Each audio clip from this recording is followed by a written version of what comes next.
Are you ready for some action? Then let the party begin.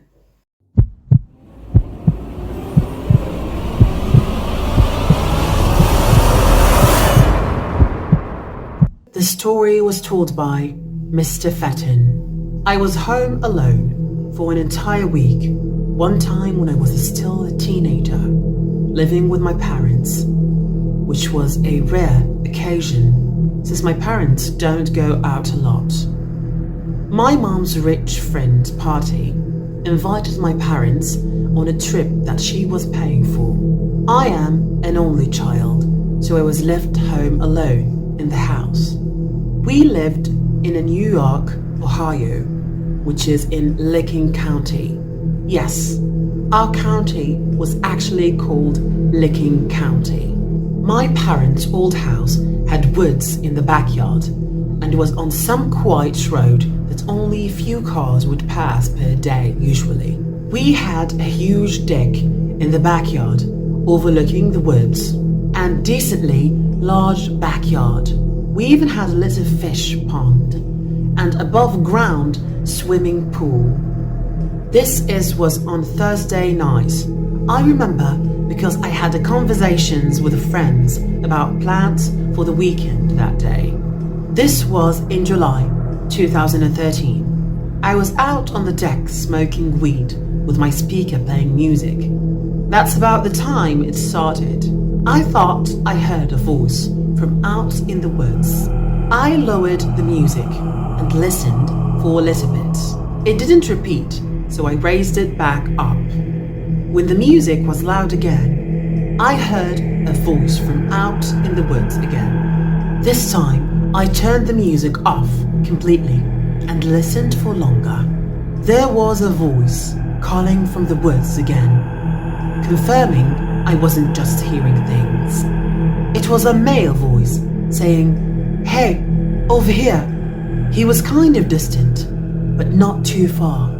The woods were anywhere from 20 to 30 yards away from the deck, and that's where the voice was coming from. I didn't think in a million years it was someone calling out for me though.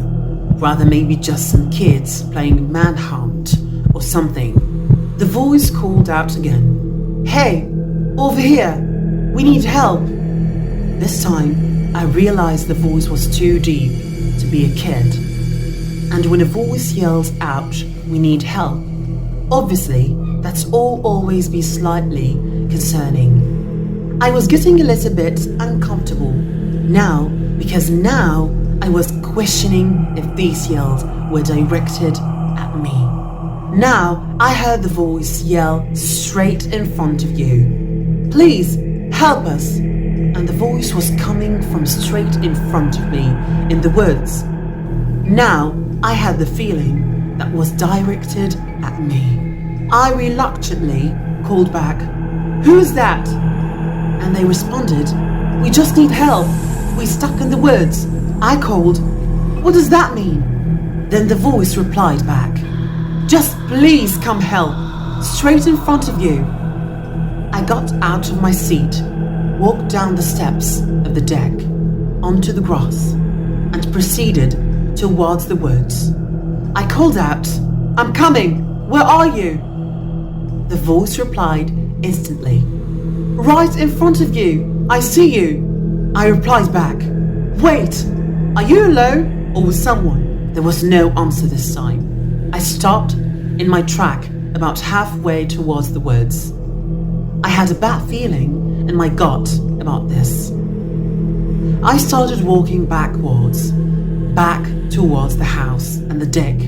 I didn't even want to turn my back to the woods because it took me that longer to realize there was something very suspicious about the situation. I made it to the deck and the voice didn't say anything else. If they truly saw me and this was real, they would have said something like, "Where are you going?" at the very least. They knew I was on the situation, but who even knows how many people were in there? Could have been one, could have been three. I know is getting stuck in the woods makes absolutely no sense. especially if he or they were able to literally see me. Like, what did their shirt get caught on a branch? I went inside the house and locked all the doors just to be safe. I chilled in my living room for a bit, still high, and I think that's why I was more trusting at first, because of how high and relaxed I was. Then I thought I heard the voice again, from outside closer. Now definitely in the backyard and not the woods anymore. I heard splashing of water. It could have been the pool or the pond. I hurried to the window to see. I didn't see anyone at first, but then the voice called, "I see you," with a laugh. I noticed him. It was one guy at least. One guy visible. He was hidden behind the pool on the other side, and I could only see his head. It was just too dark to make out anything. Besides this dark, medium-length hair. I closed the blinds and tried to ignore it. Maybe he'd lose interest. If he saw I wasn't entertaining him, he was probably a sick, dragged person who enjoyed messing with people. So I didn't want to give him what he wanted. But my breaking point was when there a horrible, aggressive banging on the window where I had just closed the blinds. And on the other side, the guy was screaming, "Help!" I screamed at the top of my lungs, "To fuck off, you freak! The police are coming!" I screamed it over and over, trying to make myself sound crazier than him. I heard him start to laugh on the other side of the glass.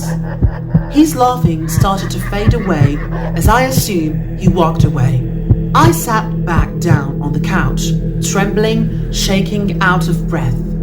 I sat there for a while, and it seemed like the guy had really given up.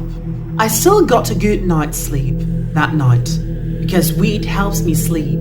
I wonder if I would have handled that situation any differently if I wasn't high though.